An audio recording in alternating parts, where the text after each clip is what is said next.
இன்றைக்கும் தானியேல் 6ஆம் அதிகாரத்தை திருப்பிக் கொள்ளும்படி அன்போடு கேட்டுக்கொள்கிறேன். The book of Daniel chapter 6. தானியேல் 6ஆம் அதிகாரம் நம்ம எல்லாருக்கும் மிகவும் தெரிந்த பரிச்சயமான ஒரு அதிகாரம். தானியேல் சிங்கக்கெபியில் இருந்து காப்பாற்றப்படுகிற அந்த சம்பவத்தை நம்ம அந்த அதிகாரத்திலே வாசிக்கிறோம். ஆகவே என்னோடு கூட ஒரு வசனத்தை வாசிக்கும்படி அன்போடு கேட்கிறேன். தானியேல் 6ஆம் அதிகாரம் 27-28 வசனத்தை வாசித்து அந்த அதிகாரத்திலிருந்து சில காரியங்களை ஆண்டவர் நம்மோடு இன்றைக்கு பேசுவதற்கு நம்முடைய இருதயத்தை திறந்து கொடுப்போம். 27-28 தானியேலை சிங்கங்களின் கைக்கு தப்புவித்த அவரே தப்புவிக்கிறவரும் இரட்சிக்கிறவரும் வானத்திலும் பூமியிலும் அடையாளங்களையும் அற்புதங்களையும் செய்கிறவருமாய் இருக்கிறார் என்று எழுதினான். தரவியின் ராஜ்யபார காலத்திலும் பெர்ஷியனாகிய கோரேசுடைய ராஜ்யபார காலத்திலும் தானியேலின் காரியம் ஜெயமாய் இருந்தது. ஹல்லேலூயா, ஆண்டவருடைய நாமம் மகிமைப்படுவதாக. தானியேலை சிங்கங்களின் கைக்கு தப்புவித்த அவரே தப்புவிக்கிறவரும் இரட்சிக்கிறவரும் அற்புதங்களை செய்கிறவருமாய் இருக்கிறார். ஹல்லேலூயா, நம்முடைய ஆண்டவர் தப்புவிக்கிறவர், நம்முடைய ஆண்டவர் இரட்சிக்கிறவர், நம்முடைய ஆண்டவர் அற்புதங்களை செய்கிற தேவனாக இருக்கிறார். ஆண்டவருடைய நாமம் மகிமைப்படுவதாக. இந்த அதிகாரம் என்று சொன்னாலே நமக்கு சிங்கக்கெபி தான் ஞாபகம் வருது. தானியேல் 6ஆம் அதிகாரம் என்று சொன்னால் சிங்கக்கெபியிலிருந்து தானியேல் காப்பாற்றப்பட்ட ஒரு அதிகாரம். ஆனால் இந்த அதிகாரத்தில் முக்கியமாக நம்ம பார்ப்பது எதிர்மறையான சூழ்நிலையிலும் தானியேலுடைய அசையாத விசுவாசத்தை குறித்து இந்த அதிகாரத்திலே நம்ம பார்க்க முடியும். இந்த செய்தியின் மூலமாக நம்ம என்ன கற்றுக்கொள்ள போகிறோம் என்று சொன்னால், நம்முடைய வாழ்க்கையிலே அழுத்தங்கள், எதிர்ப்புகள், போராட்டங்கள் வரும்பொழுது நாம் எப்படி தேவனுக்கு உண்மையாக இருப்பது, வாழ்க்கையின் எதிர்மறையான சூழ்நிலைகள் வரும்பொழுது, போராட்டங்கள் வரும்பொழுது, பிரச்சனைகள் வரும்பொழுது, சில அழுத்தங்கள் நம்முடைய வாழ்க்கையில் வரும்பொழுது நாம் தேவனுக்கு எப்படி உண்மையாக இருக்க முடியும் என்பதற்கு தானியேல் இங்கே உதாரணமாக நமக்கு சொல்லப்படுகிறார். அப்படி நாம் உண்மையாக இருக்கும் பொழுது தேவன் நமக்காக என்ன செய்கிறார், தேவனுக்கு சாட்சியாக, தேவனுக்கு முன்பாக நாம் உண்மையாக இருக்கும் பொழுது தேவன் நமக்காக என்ன செய்கிறார் என்பதை தான் இந்த தானியேலின் புஸ்தகம் 6ஆம் அதிகாரம் நமக்கு சொல்லுகிறதை நாம் பார்க்கிறோம். இந்த அதிகாரத்தை 3 பகுதிகளாக பிரித்து 3 குறிப்புகளை நான் உங்களோடு பகிர்ந்து விரும்புகிறேன். முதலாவதாக முதல் 9 வசனங்களிலே ராஜாவுடைய மாறாத சட்டத்தை குறித்து நாம் இங்கே வாசிக்கிறோம். கிங்ஸ் டிக்ரி, அன்ஆல்டரபிள் டிக்ரி, மாற்ற முடியாத மாறாத ஒரு பிரமாணத்தை அங்கே தரியு ராஜா அங்கே கையெழுத்திட்டு வைக்கிறதை நம்ம பார்க்கிறோம். இரண்டாவதாக 10ஆம் வசனத்திலிருந்து 13ஆம் வசனத்தில் வரைக்கும் டேனியல்ஸ் டிவோஷன், தானியேலுடைய அசையாத விசுவாசம், தானியேலுடைய அசையாத விசுவாசம், டேனியல்ஸ் அன்ஷேக்கபிள் டிவோஷன் என்கிற காரியத்தை நம்ம அங்கே பார்க்கிறோம். தொடர்ந்து 14ஆம் வசனத்திலிருந்து கடைசி வசனம் வரைக்கும் வாசிக்கும் பொழுது கர்த்தர் தந்த விடுதலையை குறித்து அங்கே வாசிக்கிறோம். ஹல்லேலூயா, the Lord's unmistakable deliverance, தேவனுடைய அங்கே விடுதலை, தேவன் எப்படி தானியேலை விடுவித்தார் என்கிற காரியங்களை 14ஆம் வசனத்திலிருந்து கடைசி வரைக்கும் வாசிக்கிறோம். ஆகவே 3 பகுதிகளாக இந்த அதிகாரத்தை பிரித்து சில காரியங்களை நம்ம கற்றுக்கொள்ள போகிறோம். ஆண்டவருடைய நாமம் மகிமைப்படுவதாக. என்னுடைய செய்தியின் தலைப்பு இன்றைக்கு சிங்கக்கெபியில் தானியேல். ஹல்லேலூயா, சிங்கக்கெபியில் தானியேல், டேனியல் இன் லயன்ஸ் டென் என்கிற காரியத்திலிருந்து இன்றைக்கு நாம் ஆண்டவர் நம்மோடு சில காரியங்களை பேசி நம்மை உணர்த்த விரும்புகிறார். நமக்கு வாழ்க்கையில விசுவாசத்தை தட்டி எழுப்ப விரும்புகிறார். சில காரியங்களை சவாலாகவும் நம்மோடு பேச ஆண்டவர் விரும்புகிறார். 6ஆம் அதிகாரம் 1ஆம் வசனத்தில் இப்படியாக சொல்கிறது, ராஜ்யம் முழுவதையும் ஆளும்படிக்கு தன் ராஜ்யத்தின் மேல் 120 தேசாதிபதிகளையும் 3 பிரதானிகளையும் ஏற்படுத்துவது தரிவுக்கு நலமென்று கண்டது. தரியு ராஜா அங்கே பெர்ஷிய தேசம் முழுமைக்கும் அங்கே பொறுப்பாக இருந்து செயல்படுகிறதை நம்ம பார்க்கிறோம். அங்கே அவருடைய அந்த நிர்வாக திறமையை இந்த 2 வசனங்கள் நம்ம பார்க்க முடியும். 120 பேரை நியமித்து அந்த நிர்வாகத்தை அவர் செய்கிறதை நாம் அங்கே வாசிக்கிறோம். 120 தேசாதிபதிகளை நியமிக்கிறார். அவர்களுக்கு பொறுப்பாக 3 பிரதானிகளை நியமிக்கிறார். அந்த பிரதானிகளில் பிரதானமான யாரு? அங்கே வேதம் சொல்கிறது தானியேல் என்று சொல்லப்பட்டிருக்கிறது. 3ஆம் வசனத்திலே தானியேல் பிரதானிகளுக்கும் தேசாதிபதிகளுக்கும் மேற்பட்டவராயிருந்தார். ஆண்டவருடைய நாமம் மகிமைப்படுவதாக. பாருங்க, 1ஆம் அதிகாரத்திலே நாம் தானியேலை பார்க்கும் பொழுது தானியேல் ஒரு இளைஞனாக இருக்கிறார். ஒரு 16-17 வயதுக்குட்பட்ட ஒரு இளைஞனாக தானியேலை நம்ம பார்க்கிறோம். 4ஆம் அதிகாரத்துக்கு வரும்பொழுது he was a middle aged man. போன வாரத்தில் சொன்னேன், தானியேலுக்கு சுமார் 50 வயது இருக்கும் என்று சொல்லி பார்த்தோம் நேபுகாத்நேச்சாருடைய கடைசி காலங்களிலே. இங்கே வரும்பொழுது தானியேல் 80 வயதை அடைந்த ஒரு முதிர் வயது உள்ளவனாக இருக்கிறார். தானியேல் சிங்கக்கபிலே போடப்படும் பொழுது அவருக்கு சுமார் 80 வயதுக்கு அந்த he was in his 80s 80 வயதுக்கு அந்த தாண்டின ஒரு மனுஷனாக இங்கே இருக்கிறதை நம்ம பார்க்கிறோம். பாருங்க, 80 வயசுலயும் பொறுப்புகளை ஏற்று செய்கிற ஒரு மனுஷனாக தானியேல் இருந்திருக்கிறார். ஹல்லேலூயா. எப்பா விட்டுருப்பா, நமக்கு ரிட்டையர் ஆகிற வயசு, ஆளை விட்டு நமக்கு பொறுப்பெல்லாம் வேண்டாம் அப்படின்ட்டு போல பாருங்க, தேசத்தை ஆளுகிற அந்த ராஜாவின் கீழே 120 பேர் தேசாதிபதிகளை நடத்தக்கூடிய ஒரு ஒரு முக்கியமான பதவியிலே தேசத்தில் அவர் இருந்து செயல்படுகிறதை நம்ம பார்க்கிறோம். பாருங்க, வயதான நாட்களிலும் கர்த்தர் பொறுப்புகளை தந்து பயன்படுத்துகிறார். நம்முடைய வாழ்க்கையிலே கர்த்தர் எந்த நேரத்திலும் நம்மை பயன்படுத்த முடியும். ஆண்டவரால் பயன்படுத்தப்படுவதற்கு வயது ஒரு தடை இல்லை. ஒரு ஆளு சொல்லுங்க பார்க்கலாம். கர்த்தர் உங்களை எந்த நேரத்திலும் பயன்படுத்த முடியும். இளைஞனா இருந்த வாலிபனை கர்த்தர் பயன்படுத்துகிறார். நடுத்தர வயதா இருந்த தானியேலை ஆண்டவர் பயன்படுத்துகிறார். முதிர் வயதிலும் தானியேலை ஆண்டவர் பயன்படுத்துகிறார். பாருங்க, பொறுப்பு எவ்வளவு பெரிய பொறுப்பு இருந்திருக்கும். அத்தனை பேரையும் கையாள வேண்டும், தேசத்தின் காரியங்களை கவனிக்க வேண்டும், ராஜாவுக்கு நஷ்டம் வராதபடிக்கு பார்த்துக்கொள்ள வேண்டும். இவ்வளவு காரியத்தையும் பொறுப்பாக இருந்து செய்யக்கூடிய ஒரு பொறுப்புள்ள ஒரு பதவியை இந்த தானியேல் எடுத்து செய்கிறத நம்ம பார்க்கிறோம். நம்முடைய வாழ்க்கையிலே கர்த்தருக்காக செய்வதற்கு நம்ம எப்பொழுதும் ஆயத்தமாக இருக்கணும். ஹல்லேலூயா. ஆண்டவர் அங்கே தானியேலை பயன்படுத்துகிறதை பார்க்கிறோம். காரணம் என்ன? தானியேலுக்குள்ளாக ஒரு விசேஷித்த ஆவி இருந்துச்சு. ஹல்லேலூயா. ஆங்கிலத்தில் he had an excellent spirit in him. அவருக்குள்ளாக ஒரு விசேஷித்த ஆவி இருந்துச்சு. பரிசுத்த ஆவியானவர் கூட இருந்தார். ஹல்லேலூயா. இங்கே நாம் வாசிக்கிறோம், விசேஷித்த ஆவி. வயசு ஆயிட்டே இருந்தாலும் உள்ளான மனுஷனில் பலப்பட்டு கொண்டே இருந்தார். ஹல்லேலூயா. பவுல் சொன்னது போல, புறம்பான மனுஷன் அழிந்தாலும் உள்ளான மனுஷன் நாளுக்கு நாள் புதிதாக்கப்பட்ட ஒரு அனுபவம். நாளுக்கு நாள் புதிதாக்கப்பட்டு ஒரு விசேஷ ஆவி உடையவராக அத்தனை பேரை சமாளிக்கக்கூடிய திறமை உள்ளவராக தானியேல் அங்கே இருக்கிறதை நாம் அங்கே பார்க்கிறோம்.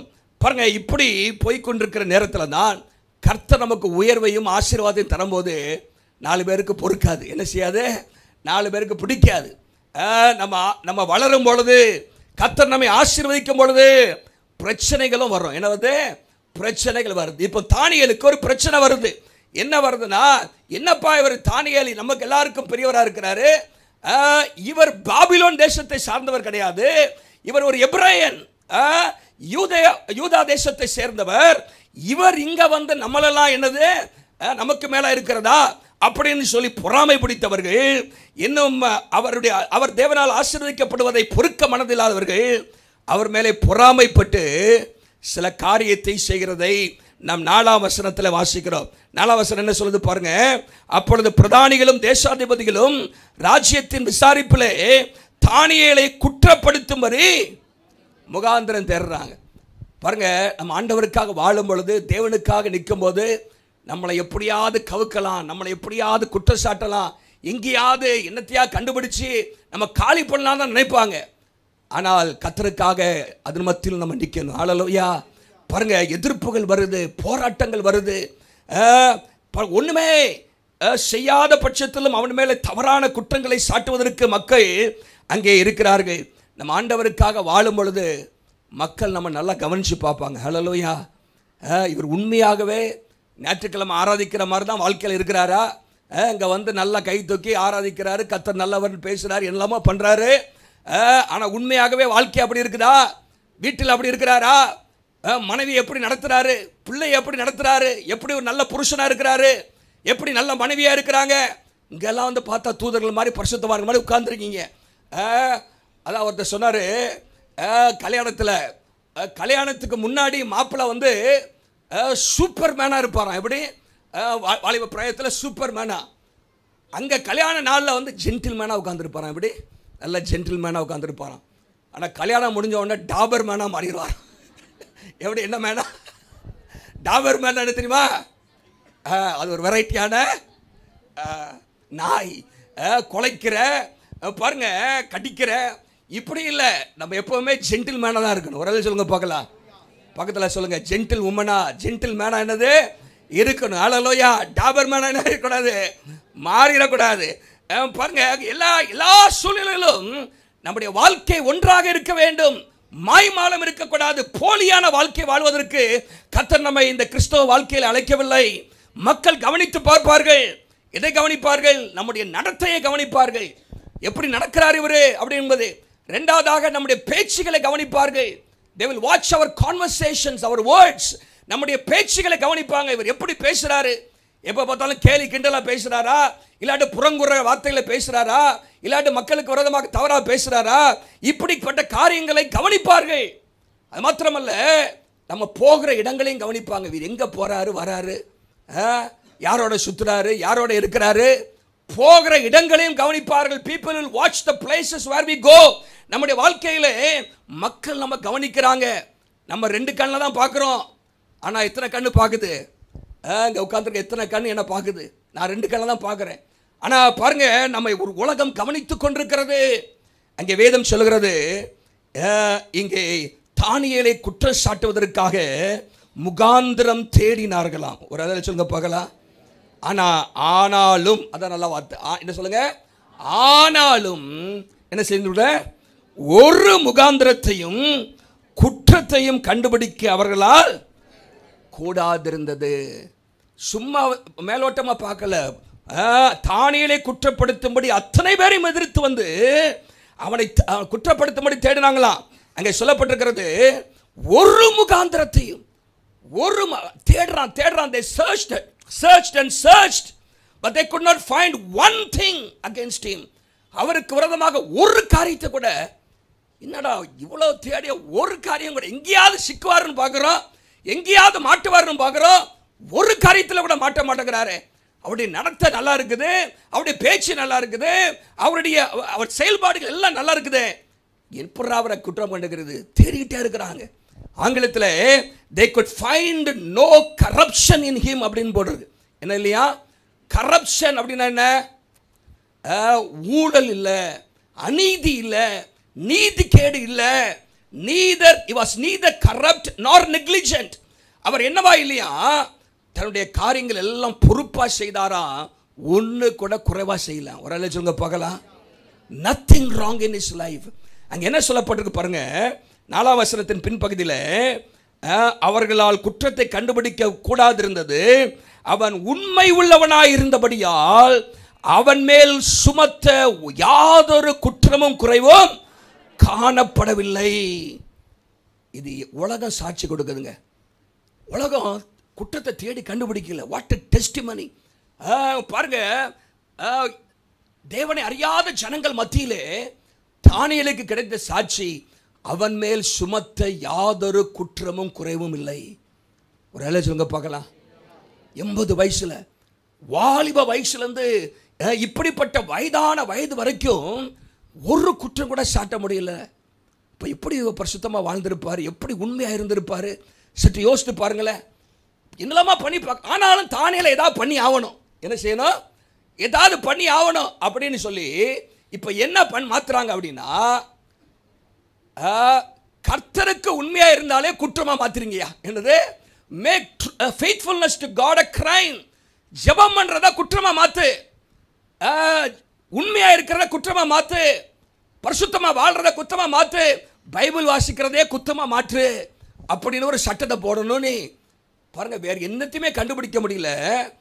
ஆவிக்குரிய ஜீவியம், அவருடைய தேவனோடு உள்ள உறவு, இதை குற்றமாக மாற்றணும் அப்படின்னு சொல்லி இந்த மக்கள் என்ன பண்ணுறாங்க? திட்டம் பண்ணுறாங்க. 5ஆம் வசனத்தில் பாருங்க, தேவனை பற்றிய வேத விஷயத்தில், என்ன விஷயத்தில்? சபைக்கு போறானா அது அது அது என்னது? அது ஜெயிலில் போடுற குற்றம் அப்படின்னு போடு. என்னது? ஆண்டவரை துதிக்கிறானா, ஆராதிக்கிறானா, அது குற்றம், கிரைம் அப்படின்னு மாத்து அப்படின்னு ஒரு சட்டத்தை கொண்டு வரணும்னு சொல்லி அவர்கள் பிளான் பண்றாங்க. குற்றப்படுத்துகிற முகாந்திரத்தை கண்டுபிடித்தால் ஒழிய அப்படிப்பட்ட காரியத்தில் அவனை வேறொன்றிலும் குற்றப்படுத்தும் முகாந்திரத்தை கண்டுபிடிக்க கூடாது. பாருங்க, முடியாதுப்பா நம்மளால இவனை வேற எதுலையும் கண்டுபிடிக்க. அப்போ எவ்வளவு தூரம் தேடி இருப்பான் பாருங்க, எவ்வளவு தூரம் உள்ள பூந்து வீட்டுக்குள்ள பார்த்துருப்பான், வெளியே பார்த்துருப்பான், என்ன பேசுகிறான் பார்த்துருப்பான், 24 மணி நேரமும் கவனித்து பார்த்தா ஒன்றும் கண்டுபிடிக்கல. கடைசியில் வேத விஷயத்தில், எனது தேவனுக்கு அடுத்த காரியத்தில் அவன் செய்கிறத குற்றமாக மாற்றிடுவோம் அப்படின்னு சொல்லிட்டு எல்லாம் சேர்ந்து என்ன பிளான் பண்ணுறாங்கன்னா, 7ஆம் வசனத்தில் ராஜாவிட்ட போய் சொல்கிறாங்க, ராஜாவே நீர் வாழ்க. இப்போ ராஜாவுடைய பெருமையை உசிப்பேற்றி விடுறாங்க. என்னது, ராஜாவே எல்லாரும் உம்மட்ட தான் ஜெபம் பண்ணணும். என்னது, நீர் தான் கடவுளாக இருக்கணும். 30 நாள் எங்களுக்கு நீர் தான் என்னது கடவுள், வேற யாரும் எங்களுக்கு கடவுள் கிடையாது. நீர் தான் எங்களுக்கு என்னது ராஜாவாகி உம்மை தவிர எந்த தேவனாகிலும் மனுஷனாகிலும் நோக்கி யாதொரு காரியத்தை குறித்து விண்ணப்பம் பண்ணினால் அவன் சிங்கங்களின் கெபியிலே போடப்பட வேண்டும் என்று உறுதியான தாக்கீது செய்யப்பட வேண்டும் என்று ராஜ்யத்தினுடைய எல்லா பிரதானிகளும் தேசாதிபதிகளும் பிரபுக்களும் மந்திரிகளும் தலைவர்களும் ஆலோசனை பண்ணி கொண்டிருக்கிறார்கள். இப்பொழுது ராஜாவே, மேதியரும் பெர்சியரும் இருக்கிற அவர்களுக்கு இருக்கிற மாறாத பிரமாணத்தின்படி அதை தாக்கீது மாற்றப்படாதபடி நீர் அதை கையெழுத்திட்டு அதற்கு கையெழுத்து. இப்போ ராஜாவுக்கு எப்போ நம்மளை எல்லாம் சேர்ந்து கடவுளாக மாற்றிட்டானையா அப்படின்னு அவருக்கு என்னது சரி அப்படின்ட்டு அவர் யோசிக்கல, அவருடைய விளைவுகள்லாம் யோசிக்கல. பாருங்க, அவருடைய பெருமையை they were appealing to his pride, ego. அவருடைய பெருமைக்கு அங்கே சாப்பாடு போட்ட மாதிரி அவங்க என்ன செய்கிறாங்க, இப்படிப்பட்ட ஒரு காரியத்தை சொன்ன உடனே அப்படியே ராஜாவாகிய தரியு அந்த கட்டளை பத்திரத்திற்கு என்ன செய்யணும், 30 நாள் 30 days 30 நாள் என்ன செய்யணும், ராஜாவாகிய உம்மை தவிர வேற யார்கிட்ட எந்த தேவரிடத்திலையும் விண்ணப்பம் பண்ணக்கூடாது, ஜெபம் பண்ணக்கூடாது. ராஜாவாகி உம்மிட்ட தான் எல்லா காரியத்தையும் கொண்டு வரணும், உம்மை நோக்கி தான் ஜெபிக்கணும், நீர் தான் எங்களுக்கு கடவுள் 30 நாள் அப்படின்னு சொல்லி ஒரு காரியத்தை கொண்டு வந்துட்டான். ராஜாவுக்கு அது சரி, எல்லாம் நம்மள்கிட்ட கேட்கட்டும், நம்மளை நோக்கி அப்படின்னு சொல்லி பத்திரத்துக்கு என்ன பண்ணானா கையெழுத்து வைத்தான். நல்லா கவனிங்க, அது என்ன கையெழுத்தா, அது மாறாத பிரமாணம், unalterable, that cannot be repealed or revoked or reversed. அது என்ன பண்ணிடா, எழுதிட்டா எழுதுனது தான். என்னது, அதை திரும்ப என்ன பண்ணிடக்கூடாது, ராஜாவே மனஸ்தாபப்பட்டாலும் மாற்ற முடியாது. அங்கே நீங்கள் போட்டிருக்கு பாருங்கள், 8ஆம் வசனத்தில் மாறாத பிரமாணம். 12ஆம் வசனத்தில் பாருங்க, 12ஆம் வசனத்தில் பெர்சியருக்கும் மேதியருக்கும் இருக்கிற மாறாத பிரமாணத்தின்படி உறுதியாக்கப்பட்டதே. 15ஆம் வசனத்தில் பாருங்க, 15ஆம் வசனத்தில் மாற்றப்படக்கூடாத கட்டளை, அது மாற்றப்படக்கூடாத கட்டளை. 17ஆம் வசனத்தில் மாற்றப்படாதபடிக்கு ராஜா மோதிரத்தினாலும் தன் பிரபுக்களின் மோதிரத்தினாலும் அதை முத்திரை போட்டான். மாற்றப்படாத, unalterable, irrevocable, அதை மாற்ற முடியாது. அப்படிப்பட்ட ஒரு சட்டத்தை முட்டாள்தனமாக போட்டார். என்ன பண்ணிட்டாரு, foolishly, முட்டாள்தனமாக என்ன பண்ணிட்டார், இப்படிப்பட்ட ஒரு காரியத்தை செய்து விட்டார் அப்படின்னு பார்க்குறோம். பாருங்க, நல்லா கவனிங்க, முதல் 9 வசனத்தில் தானியேல் மேல் பொறாமை கொண்ட ஒரு கூட்டம் எழும்பி குற்றத்தை கண்டுபிடிக்க நினைக்குது, ஆனால் ஒரு குற்றமும் கண்டுபிடிக்கல. ஹல்லேலூயா, ஒரு அல்ல சொல்லுங்க பார்க்கலாம். இன்னைக்கு கிறிஸ்தவ வாழ்க்கையில் நம்ம எப்படி இருக்கிறோம்? இன்னைக்கு நம்ம சுற்றிலும் நம்ம குறை சொல்வதற்கு, குற்றம் கண்டுபிடிப்பதற்கு ஒரு கூட்டம் அலைந்து கொண்டே இருக்கிறார்கள். நம்முடைய வாழ்க்கை it should be above reproach அப்படிம்பாங்க. குற்றம் சாட்டப்படாத, கை நீட்டி ஒரு காரியத்தை சொல்ல முடியாத அளவுக்கு நம்ம வாழ்க்கை வாழணும்னு சொன்னால் அது ஈஸி கிடையாது. அதுக்கு எவ்வளவு பிரயாசப்பட வேண்டும், ஆண்டவரை சார்ந்திருக்க வேண்டும், தேவனுடைய உதவியை நம்ம நாட வேண்டும். அவர் செய்த வேலை ஸ்தலத்தில் ஒன்றும் கண்டுபிடிக்க முடியல. they could not find any fault in his work. அவருடைய வேலையில குற்றம் கண்டுபிடிக்க முடியாதனாலே they attacked his worship. அவருடைய ஆராதனையில கை வச்சிட்டாங்க, அவருடைய ஜெப வாழ்க்கையை கை வைக்கிறாங்க, அவருடைய வேத வாசிப்பை கை வைக்கிறாங்க, தேவனுக்கு அடுத்த காரியங்களில் வேத விஷயத்தை கை வைக்கிறாங்க. பாருங்க, இப்படிப்பட்ட ஒரு காரியம் செய்யப்பட்டது. இன்னைக்கு இப்படி ஒரு சட்டம் போட்டால் நீங்கள் என்ன செய்வீங்க? தோத்திர 30 நாள் நமக்கு ஜெபத்திலேருந்து ஃப்ரீடம், ஜெபிக்கவே வேண்டாம் அப்படின்னு ஒரு கூட்டம் சொல்லும். இன்றைக்கி நிறைய பேர் ஜெபம் பண்ணி எத்தனையோ நாள் ஆச்சு. உண்மையாக தேவ சமூகத்தில் காத்திருந்து ஆண்டவரிடத்தில் கேட்டு விண்ணப்பம் பண்ணி நீங்கள் எத்தனை நாள் ஆச்சு? 30 நாள், 3 மாதம் ஆச்சுன்னு சொல்லுவாங்க. சில ஆட்கள் ஆண்டவரை தேடி பாருங்க, எதுக்குமே ஜெபம் பண்ணக்கூடாது, தேவனை ரட்சிப்பிற்காக ஜெபம் பண்ணக்கூடாது, சுகத்திற்காக தேவனை தேடக்கூடாது, எந்த ஒரு காரியத்துக்காக தேவனை தேடக்கூடாது அப்படின்னு போட்டு அங்கே சட்டம் வருது. இப்படி போட்டால் எத்தனை பேரை அது உங்களை பாதிக்கும். அது போட்டு இப்போ 30 நாள் தானே, ஊர் சுற்றிட்டு வந்தால் சில கதையாயிரும். நல்லா என்ன பண்ணிடலாம். சிலருடைய வாழ்க்கையில் பார்த்தீங்கன்னா நிறைய நாட்கள் ஜெபம் பண்ணாமலே இருக்கிறார்கள். இது ஒரு பெரிய பாதிப்பாக இல்லை. நம்முடைய வாழ்க்கையிலே இப்படிப்பட்ட காரியங்கள் ஒரு பாதிப்பை ஏற்படுத்துகிறதா? ஹல்லேலூயா. ஒரு எழுதுறாரு, உங்கள் வாழ்க்கையில் நம்ம பாருங்கள், ஒரு சின்ன நம்ம காரில் ஒரு கோடு விழுந்துருச்சுன்னா என்ன பண்ணுறோம்? கோடை போட்டாயா, என்னது இவ்வளோ நஷ்டத்தை ஏற்படுத்திட்டான், இதை பண்ணிட்டான் அதை பண்ணிட்டாங்கிறோம். நம்முடைய வாழ்க்கையில் எத்தனை கோடுகள் இருக்கிறது இருதயத்தில், அதை குறித்து நம்ம என்ன செய்கிறோம்? நம்முடைய வாழ்க்கையில் தேவனுக்கு பிரியமில்லாத காரியங்கள் எத்தனை இருக்கிறது, அதை நாம் சற்று யோசித்து பார்க்கிறோமா? இங்கே வேதம் சொல்லுகிறது, தானியேல் ஒரு வித்தியாசமானவனாக இருக்கிறார். Daniel lived a different lifestyle. தேவனுக்கு பிரியமான ஒரு வாழ்க்கை, யாரையும் பிரியப்படுத்த அவர் இல்லை, தேவனை மாத்திரம் பிரியப்படுத்தி வாழ்கிற ஒரு வாழ்க்கை வாழ்ந்த ஒரு மனுஷனாக தானியேல் இருக்கிறதை பார்க்கிறோம். ஆகவே குற்றச்சாட்டப்படாத ஒரு வாழ்க்கை வாழ்ந்த தானியேலுக்கு விரோதமாக ஒரு தீர்மானம் ஏற்படுத்தப்படுகிறது. அது மாறாத பிரயாணம் சொல்லப்பட்டிருக்கிறது. அது ஒரு முட்டாள்தனமான பிரமாணமாக ராஜா அங்கே செய்கிறதை பார்க்கிறோம். ஆகவே முதல் 9 வசனத்தில் ராஜா கொண்டு வந்த மாறாத சட்டத்தை குறித்து சொல்லப்பட்டது. இப்போ 2வது பகுதிக்கு வாங்க. 2வது பகுதி, இப்போ பத்திரத்துக்கு கையெழுத்து வைத்தான் அப்படின்னு போட்டிருக்கு. 10ஆம் வசனத்தில் தானியேலோ வென்றால், ஒரு அல்ல சொல்லுங்க பார்க்கலாம். தானியேலோ வென்றால் அந்த பத்திரத்திற்கு கையெழுத்து வைக்கப்பட்டதென்று அறிந்த போதிலும் தன் வீட்டுக்குள்ளே போய் தன் மேல் அறையிலே எருசலேமுக்கு நேராக பலகணிகள் திறந்திருக்க அங்கே தான் முன் செய்து வந்தபடியே தினம் 3 வேளையும் தன் தேவனுக்கு முன்பாக முழங்கால் பணியிட்டு ஜெபம் பண்ணி ஸ்தோத்திரம் செய்தான். ஹல்லேலூயா. 4 பேர் சொல்லியிருப்பாங்க, 30 நாள் தானப்பா, நீ வந்து அமைதியாக வேணா ஜெபம் பண்ணிக்க, யார்ட்டையும் காட்டிக்காத.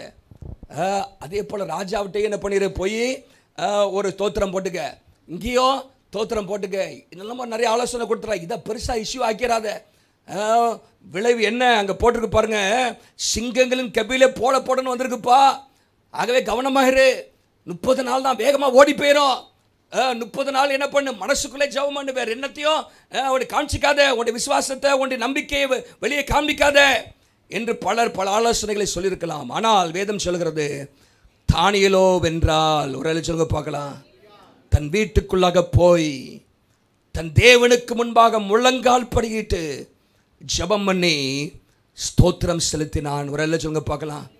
இன்றைக்கு இந்த உலகம் நம்முடைய விசுவாசத்தை கெடுக்க, நம்மை சோர்வுண்டாக்க, தேவனை விட்டு நம்மை விலக செய்ய பல காரியங்களை இன்றைக்கு முயற்சி பண்ணி கொண்டிருக்கிறது. இந்த இடத்துல நீங்கள் வாசித்தீங்கன்னா, தானியேல் ராஜாவுடைய கட்டளைக்கு பயப்படவும் இல்லை, அங்கே போராடவும் இல்லை, எங்கேயும் போய் ஒளிந்து கொள்ளவும் இல்லை. ஹல்லேலூயா.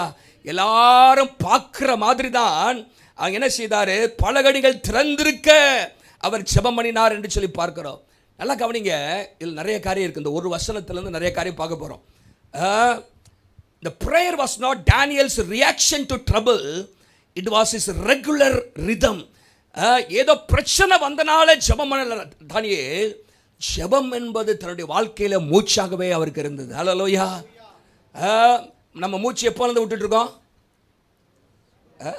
நேற்றுலேருந்தா, பிறந்ததுலேருந்து பாருங்க, இந்த உலகத்துக்குள்ள வந்ததுலேருந்தே என்னது மூச்சு விட்டுக்கிட்டே தான் இருக்கிறோம், அப்படித்தானே? பாருங்க, அங்கே தானியேலுடைய வாழ்க்கையிலும் ஜெபம் ஒரு மூச்சாக இருந்தது. தன்னுடைய வாழ்க்கையிலே ஒரு வாழ்க்கையின் அனுபவமாக இருந்தது. ஏதோ பிரச்சனைக்காக ஜெபிக்கிற ஒரு மனுஷன் தானியேல் அல்ல. போராட்டம் வரும்போது, நஷ்டம் வரும்பொழுது, கஷ்டம் வரும்பொழுது மாத்திரம் ஜெபிக்கிற ஒரு மனிதன் அல்ல. வேதம் அங்கே சொல்கிறது, தான் முன் செய்து வந்தபடியே என்று வேதத்தில் வாசிக்கிறோம். நம்முடைய வாழ்க்கையிலே பிரச்சனை, crisis does not create character but it reveals it. பிரச்சனை தான் நம்முடைய வாழ்க்கையிலே நாம் உண்மையாகவே எப்படிப்பட்டவர்களாக இருக்கிறோம் என்பதை வெளிப்படுத்துகிறது. சில போராட்டங்கள் வரும்பொழுது தான், பிசுக்கும் பொழுது தான் உள்ள என்ன இருக்குன்னு தெரியும். வெளியே அது வரைக்கும் உள்ள என்ன இருக்குன்னு வெளியே அழகாக இருக்க மாதிரி தான் தெரியும். ஆனால் கொஞ்சம் பிசுக்குனா அது என்ன வருது அப்படின்னு தெரியும். அப்போ நம்ம வாழ்க்கையில் என்ன இருக்கிறது என்பதை காட்டுவதற்காக சில இடத்துல ஆண்டவர் என்ன பண்ணுறாரு, சில காரியங்களை அனுமதிக்கிறார். நல்லா கவனிங்க, அவருடைய ஜெபத்தை குறித்து ஒரு 5-6 காரியங்களை சொல்கிறேன். ஒன்று, number 1, the priority of prayer. இங்கே வேதம் சொல்கிறது, அவர் வீட்டுக்குள்ளாக போய் ஜெபம் பண்ணினார். ஜெபம் பண்ணினார். முன் செய்து வந்தபடியே ஜெபம் பண்ணினார். ஜெபம் பண்ணினார். இங்க பார்க்கிறோம், இந்த தானியேலுடைய வாழ்க்கையில பாருங்க, சிறு வயதில இருந்தே அவர் ஜெபம் பண்ணினார், முன் செய்து வந்தபடியே. அப்படின்னா எத்தனை பொறுப்புகள், தேசத்திலே ஒரு பெரிய அதிகாரியா இருக்கிறார், அநேக பொறுப்புகள் அவருக்கு இருக்கிறது.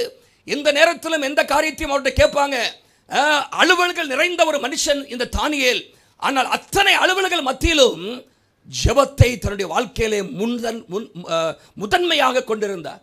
Prayer was his priority. Daniel was a man with high political responsibilities. அநேக அரசியல் பொறுப்புகள் அவருக்கு இருந்துச்சு.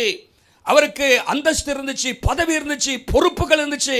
ஆனால் அதன் மத்தியிலும் ஜெபத்தை மாத்திர விட்டுறல. ஒரு சொல்லுங்க பார்க்கலாம்.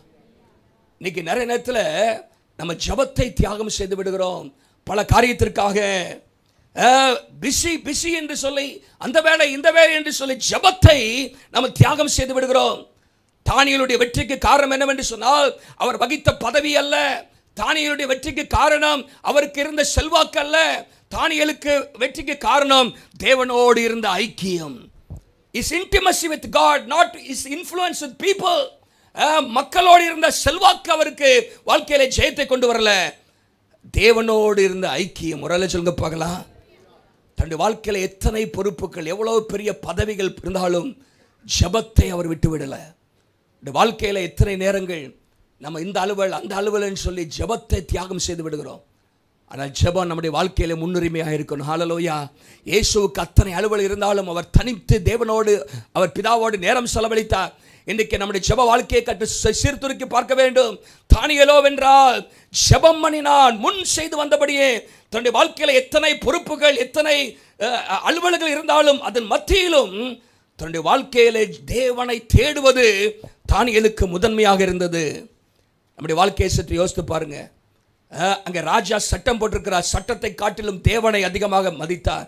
தன்னுடைய வாழ்க்கையிலே தேவனுக்கு இருக்கிற அர்ப்பணத்தை தான் அதிகமாக தன்னுடைய வாழ்க்கையிலே முக்கியத்துவப்படுத்தினார்.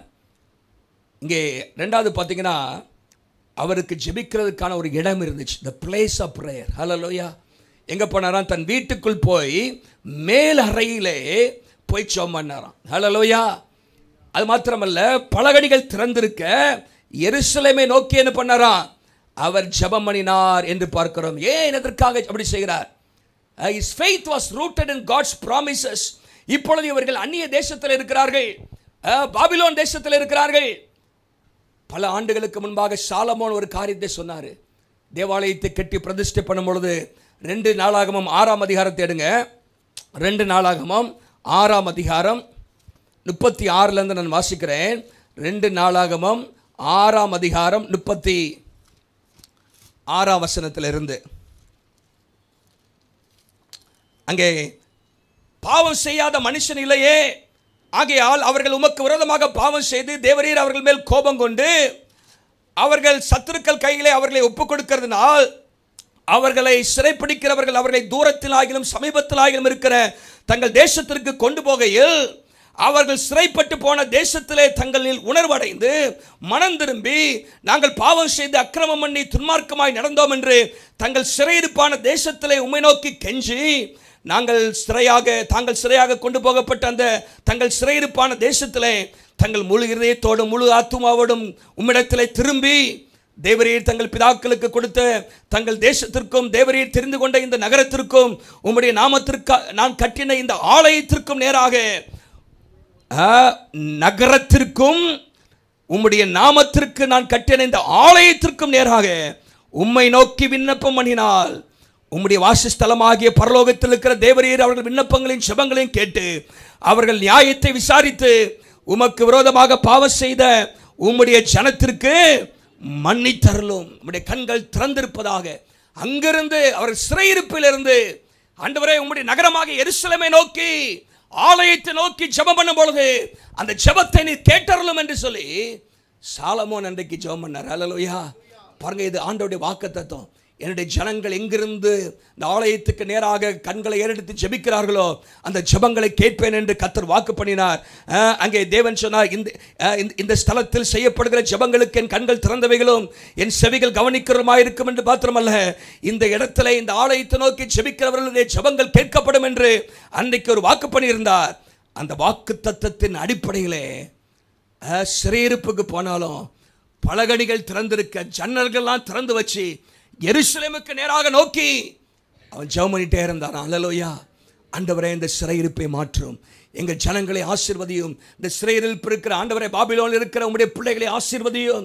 ஆண்டவரே, அவர்களை சிறையிருப்பை மாற்றும், அவருடைய பாவங்களை மன்னியும் என்று சொல்லி தானியேல் ஆண்டவரை நோக்கி ஜெபம் பண்ணிக்கொண்டே இருந்தார் என்று நம்ம பார்க்கிறோம். பாருங்க, அவருக்கு ஒரு ஜெபிக்கிற ஒரு இடம் இருந்தது. இது ஒரு மூட நம்பிக்கை அல்ல. ஏன் அப்படி திறந்து வச்சு அங்கே பார்த்துருக்கு? அது மூட நம்பிக்கையின் அடிப்படையில் அல்ல, இது தேவனுடைய வாக்குத்தத்தத்தின் அடிப்படையிலே பண்ணுகிறார். ஹல்லேலூயா. It was based on God's promises. அப்போ இடம் மாத்திரம் இல்லை, அவர் எப்படி ஜெபம் பண்ணார்? the posture of his prayer என்ன போட்டிருக்கு? முழங்கால் படியிட்டு. ஒரு சொல்லுங்க பார்க்கலாம். முழங்கால். தானியேல் 80 வயதுள்ள வயதான ஒரு மனிதன். அது மாத்திரமல்ல, அரசாங்க பதவிகளை உடைய ஒரு மனுஷன், பல பொறுப்புகளை உடையவன். இது அன்றைக்கு மாத்திரமல்ல, தன்னுடைய வாழ்க்கை முழுவதும் ஆண்டவரை நோக்கி முழங்கால் பண்ணி ஜெபிக்கிற ஒரு அனுபவம் இருக்கிறது. ஹல்லேலூயா, ஹல்லேலூயா. அது எதை குறிக்கிறது? அவருடைய தாழ்மையை குறிக்கிறது. ஆண்டவருடைய சமூகத்திலே முழங்கால் பண்ணிட்டு, இன்றைக்கி நிறைய பேருக்கு முழங்கால் பண்ண முடியல. கை வலி, கால் வலி, சுகரு, கை நீட்டம் இல்லை, உட்கார முடியல, நடக்க முடியல, அப்படி நிறைய பிரச்சனை இருக்குது. ஆனால் கூடுமான மட்டும் தேவ சமூகத்தில் நம்மை தாழ்த்துவதற்கு இயேசு முழங்கால் பட்டு ஜெபம் பண்ணார். ஹல்லேலூயா. இயேசு அங்கே கெஸ்தமனை தோட்டத்திலே முழங்கால் பண்ணிட்டு ஜெபம் பண்ணினார். ஹல்லேலூயா. நாம் ஆண்டவருக்கு முன்பாக பணிந்து குனைந்து முழங்கால் படியிட கடவோம் என்று வேதம் சொல்கிறது. தேவ சமூகத்திலே முழங்கால் பண்ணிட்டு தனி அறையிலே ஆண்டவருக்கு நேராக நம்முடைய கைகளை விரித்து ஜெபிக்கும் பொழுது, நம்முடைய இருதயத்தை தாழ்த்தும் பொழுது ஆண்டவர் நம்முடைய ஜெபத்தை கேட்கிறார். ஹல்லேலூயா. தாழ்த்த வேண்டும். தாழ்மை. எப்பவுமே முழங்கால் அப்படின்னு சொல்ல வரல, ஆனால் முழங்காலின் அனுபவம் நமக்கு தேவை, தாழ்மையின் அனுபவம் நமக்கு தேவை. It revealed his humility and dependence. ஆண்டவரை சார்ந்திருக்கிறதை குறிக்கிறது.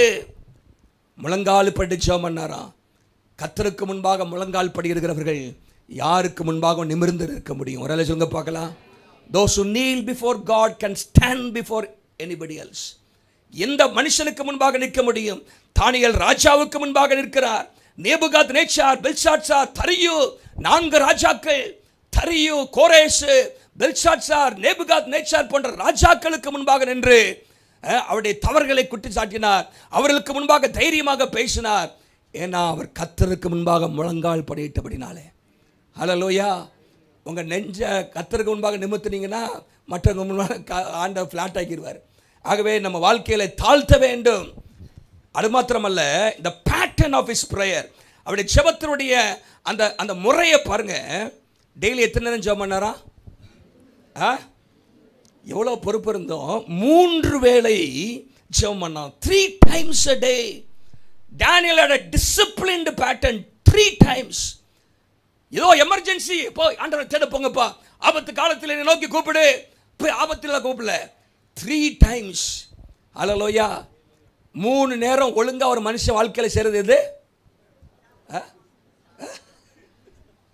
தூங்குறதுங்கிறாரு. வாழ்க்கை சாப்பிட்றது. என்னது? சாப்பிட்றது. காலை மாலை இரவு, காலை மதியம் இரவு. சில ஆட்கள் சாப்பிட்டுக்கிட்டே இருப்போம், ஏதாவது வாயில நிமிச்சிட்டே இருப்போம். ஆனால் 3 நேரம் பைபிளில் போட்டிருக்கு. தானியேல் அங்கே சங்கீதம் 55:17 அந்தி சந்தி மத்தியான வேளைகள். இது யூதருடைய பழக்கமாக இருந்துச்சு. மத்தியான வேளைகளில் ஜெபிப்பார்கள், காலையிலே ஜெபிப்பார்கள், என்னமாக அந்தி நேரத்திலே ஜெபிப்பார்கள், அந்திப்பள்ளியாக ஆண்டவருடைய சமூகத்திலே முறையிடுவார்கள். இங்கே வேதம் சொல்லுகிறது 3 நேரம் ஜெபிக்கிற ஒரு பழக்கம் இருந்தது. ஒரு டிசிப்ளின்டு ஒரு பிரேயர் லைஃப். இது ஆண்டவர் ஜெபிக்கிற இடம், ஜெபிக்கிற நேரம். வேதம் சொல்லுகிறது அப்போஸ்தலர் 3ஆம் அதிகாரம் 1ஆம் வசனத்தில் ஜெப வேளை ஆகிய 9ஆம் மணி நேரம். ஜெப வேளை, பிரேயர் டைம். நம்முடைய வாழ்க்கையில ஜெப நேரம் அவசியம். ஹல்லேலூயா. ஆண்டவருடைய சமூகத்திலே தேவனை தேடுகிற ஒரு நேரம் நமக்கு தேவை. இங்கே ஒரு பேட்டர்ன் நம்முடைய வாழ்க்கையிலும் பாருங்க. ஜெபிக்கிறதுக்கு சில முறைகள் நம்ம வாழ்க்கையில் இருக்கணும். எதற்காக ஜெபிக்கணும்? 3 நேரம் நீங்க ஜெபிக்கிறீங்க. 3 முக்கியமான காரியங்களுக்காக டெய்லி ஜெபிக்கணும். ஹல்லேலூயா. உங்களுக்காகவும் ஜெபிக்கணும். சில சொல்லுவாங்க, நான் எனக்காகவே ஜெபம் பண்ணுறது இல்லை. ரொம்ப அதிபரிசுத்தவான்கள் உங்களுக்காக ஜெபம் பண்ணுங்க. ஹல்லேலூயா. கர்த்தர் கிருபையை தாரணும், ஞானத்தை ஆண்டவர் தரணும், ஞானத்துக்காக ஜெபம் பண்ணணும். ஹல்லேலூயா. குடும்பத்தை நடத்த, வேலை செய்ய, பிள்ளைகளை வளர்க்க இன்றைக்கு ஞானம் ரொம்ப தேவைப்படுது. என்ன தேவைப்படுது? ஞானம். ஹல்லேலூயா. இல்லாட்டி உங்களை தூக்கி மேய்ஞ்சிருவாங்க. ஆகவே என்னது, நமக்கு ஞானம் தேவைப்படுறது, கையாளுவதற்கு பிரச்சனைகளை சமாளிக்க ஞானம் தேவைப்படுகிறது. ஆகவே தான் அங்கே யாக்கோபு ஒருவன் ஞானத்தில் குறைவன். நமக்காக நம்முடைய என்னது குடும்பத்திற்காக ஜெபிக்கணும், பிள்ளைகளுக்காக ஜெபிக்கணும், புருஷன் மனைவிக்காக ஜெபிக்கணும், மனைவி புருஷனுக்காக ஜெபிக்கணும். ஆகவே உங்களுக்காக pray for yourself. இரண்டாவது pray for the people of God. தேவ ஜனத்திற்காக ஜெபிக்கணும். ஹல்லேலூயா. தேவ ஜனத்திற்காக நீங்கள் பங்கு வகிக்கிற சபைக்காக ஜெபிக்கணும். தேவ பிள்ளைகளுக்காக, தேவ பிள்ளைகளுடைய பாதுகாப்பிற்காக, ஆவிக்குரிய முதிர்ச்சிக்காக, எழுப்புதலுக்காக, தேவனை தேடுவதற்காக, தேவைகள் சந்திக்கப்படுவதற்காக சபைக்காக ஜெபிக்கணும். ஹல்லேலூயா. சபைக்காக மாத்திரமல்ல, தேவ பிள்ளைகள் என்பது எல்லா பரிசுத்தவான்களுக்காக. ஆகவேதான் எபேசியர் 6:18 பவுல் சொல்கிறார், சகல பரிசுத்தவான்களுக்காக செய்யும் ஜெபங்களுக்காக, மிஷனரிமான்களுக்காக ஜெபியுங்கள், ஊழியக்காரர்களுக்காக ஜெபியுங்கள், அங்கங்கே தேவ பிள்ளைகளுக்காக ஜெபியுங்கள், உபத்திரவப்படுகிற தேவ பிள்ளைகளுக்காக ஜெபியுங்கள். Pray for the people of God. பாருங்க, தானியேல் தனக்காக ஜெபித்திருக்கிறார். தானியேல் தன்னுடைய சொந்த ஜனங்களுக்காக ஜெபித்திருக்கிறார். 9ஆம் அதிகாரம் முழுசா நீங்க வாசித்தீங்கன்னா, தானியேல் யூதர்களுக்காக, சொந்த ஜனங்களுக்காக ஜெபிக்கிறார். தானியேல் தன்னுடைய சொந்த ஜனங்களுடைய பாவங்களை அறிக்கை செய்ய ஜெபிக்கிறார். சொந்த ஜனங்களுடைய வாழ்க்கையிலே கர்த்தர் அற்புதங்களை செய்யும்படியாக ஜெபிக்கிறார். Pray for the people of God. ஹல்லேலூயா. தேவ ஜனங்களுக்காக, சகல பரிசுத்தவான்களுக்காக ஜெபம் பண்ணு. ஹல்லேலூயா. ஊழியக்காரருக்காக ஜெபம் பண்ணுங்க. உங்கள் வாழ்க்கையில அது முறையா இருக்கணும். முதல்ல உங்களுக்காக, உங்களை சுற்றிலும் உங்களுடைய குடும்பம். இரண்டாவது சகல பரிசுத்தவான்களுக்காக. மூன்றாவது pray for the sinners in this world. பாவிகளுக்காக, ரட்சிக்கப்படாத ஒரு கூட்டத்துக்காக ஜெபிக்கணும். இந்த மூன்று காரியத்துக்காக நம்ம டெய்லி ஜெபம் பண்ணணும். ஹல்லேலூயா. ரட்சிக்கப்படாதவர்கள், மனம் திரும்பாத ஒரு கூட்டம் இன்றைக்கு உலகத்தில் இருக்கிற நம்ம சுற்றிலும் இருக்கிறார்கள். அவர்களுக்காக ஜெபிக்கணும். ஹல்லேலூயா. உங்களுடைய நண்பர்களுக்காக ஜெபிக்க வேண்டும். இந்த பட்டணத்தில் உள்ள ரட்சிக்கப்படாத மக்களுக்காக ஜெபிக்கணும். அரசியல்வாதிகளுக்காக ஜெபிக்கணும். So pray for yourself, pray for the people of God, pray for the unsaved people. ரட்சிக்கப்படாத மக்களுக்காக ஜெபம் பண்ணுங்க. இது கர்த்தர் கேட்பார். ஹல்லேலூயா. நான் பிரதானமாய் சொல்லுகிற புத்தி என்னவெனில், எல்லா மனுஷருக்காகவும் ஜெபம் பண்ணணும்னு சொல்றாரு. ஹல்லேலூயா. என் பிரதானமாக சொல்லுகிற புத்தி என்ன 1 தீமோத்தேயு 2:1 வாசிக்கிறோம்.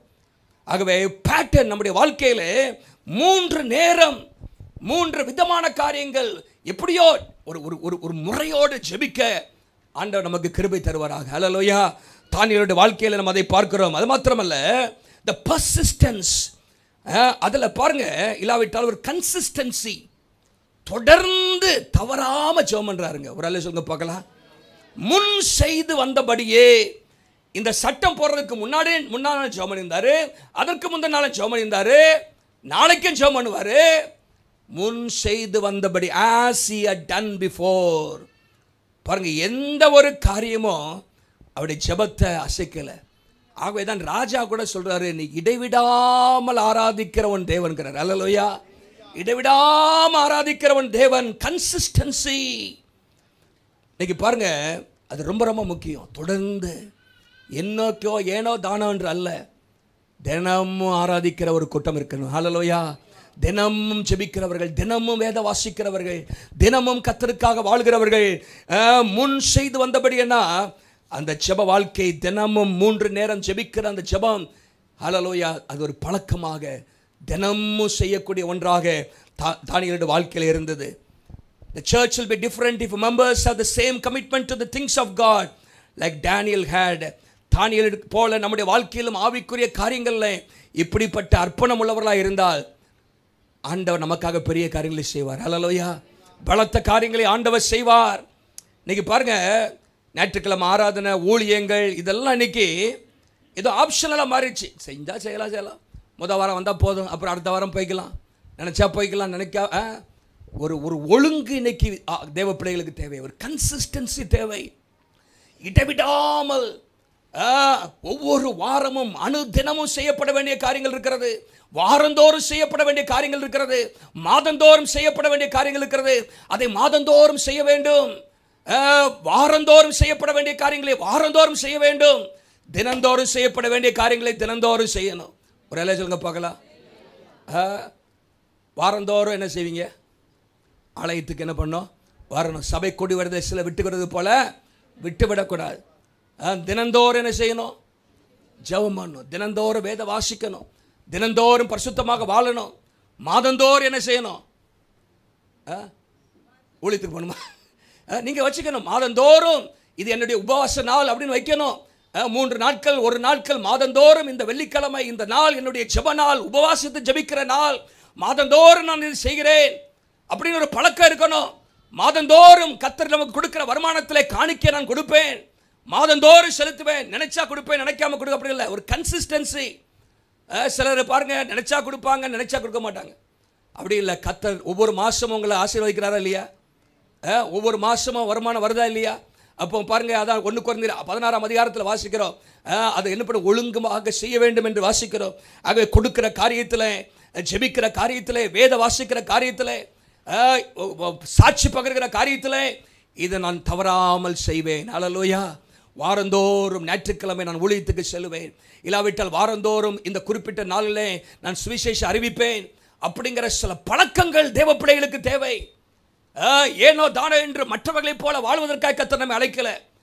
மற்ற மதத்தினர் ஒரு குறிப்பிட்ட நாளிலே அவர்கள் கோயிலுக்கோ மசூதிக்க போகிறார்கள். ஆகவே ஞாயிற்றுக்கிழமை நாம இங்கே சபைக்கு வந்துட்டு போறதில்லை. என்ன பிரயோஜனம்? மற்றவர்களை காட்டில் நம்ம என்ன விசேஷமாக செய்கிறோம்? ஹல்லேலூயா. தினந்தோறும், வாரந்தோறும், மாதந்தோறும் நம்முடைய வாழ்க்கையில் சில பழக்கங்களை கர்த்தர் நமக்கு தருவாராக. ஹல்லேலூயா. Consistency. Many have sacrificed their commitment to the Lord on the altar of convenience, pleasure and worldly ambitions. இன்னைக்கு அர்ப்பணத்தை, தேவன் மேல் இருக்கிற அந்த அர்ப்பணத்தை இன்னைக்கு அநேகர் சௌகரியத்துக்காக, உலகத்தின் ஆசைகளுக்காக, உலகத்தின் மேன்மைக்காக தேவ காரியத்தை இன்னைக்கு தியாகம் செஞ்சாங்க. இங்கே தேவனுடைய காரியத்தை தியாகம் பண்ணல, உலகத்தின் காரியங்களை கர்த்தருக்காக தியாகம் பண்ண தானியேல் ஆயத்தமாக இருந்தார். ஒரு சொல்லுங்க பார்க்கலாம். அப்போ 2வதாக நம்ம இங்கே பார்க்கறது தானியேலுடைய அசையாத விசுவாசம். ஹல்லேலூயா. தி அன்ஷேக்கபிள் டிவோஷன் ஆஃப் டானியல். அசையாத, என்ன வந்தாலும் பிரச்சனைகள், போராட்டங்கள், எதிர்ப்புகள், பொய் குற்றச்சாட்டுகள் எது வந்தாலும் தேவனை தேடுவதிலே, தேவன் மேலே பற்றுதலாக இருப்பதிலே, தேவனை ஒவ்வொரு நாளும் ஆண்டவருடைய சமூகத்திலே போய் காத்திருந்து ஜெபிப்பதிலே தவறாதவராக இருந்தார். ஹல்லேலூயா. எந்த மாறாத சட்டம் வந்தாலும் நமக்குள்ளாக ஒரு அசையாத விசுவாசம் இருக்கணும். ஹல்லேலூயா. மாறாத சட்டத்தை அசையாத விசுவாசம் மேற்கொள்ளும். எத்தனை பேர் விசுவாசிக்கிறீங்க? ஹல்லேலூயா. அடுத்தது அதான் பார்க்க போகிறோம். ஆண்டவருடைய நாமம் மகிமைப்படுவதாக. 3வதாக 16ஆம் வசனத்திலிருந்து இவன் பாருங்க, இப்படி அவர் ஜெபிக்கிறார். இதை என்ன பண்ணுறாங்க? மற்றவங்களாம் பார்க்குறாங்க. அந்த மனுஷர் கூட்டம் கூடி என்னதான் பண்ணுறான்ப்பா, இப்போ இதுலேயும் கண்டுபிடிக்கல குற்றம், உண்மையாக ஜெபத்தை நிறுத்திட்டானா என்னன்னு பார்க்கலான்னு சொல்லி வீட்டை சுற்றிலும் கூட்டம் கூட்டுறாங்க. தானியேல் தன் தேவனுக்கு முன்பாக ஜெபம் பண்ணி விண்ணப்பம் செய்கிறதை எல்லாம் சொல்லுங்க கண்டார்கள். என்ன செஞ்சாங்க? கண்டார்கள். உங்களுடைய விசுவாசத்தை மக்கள் பார்க்கணும், உங்களுடைய ஜெபத்தை மக்கள் பார்க்கணும்.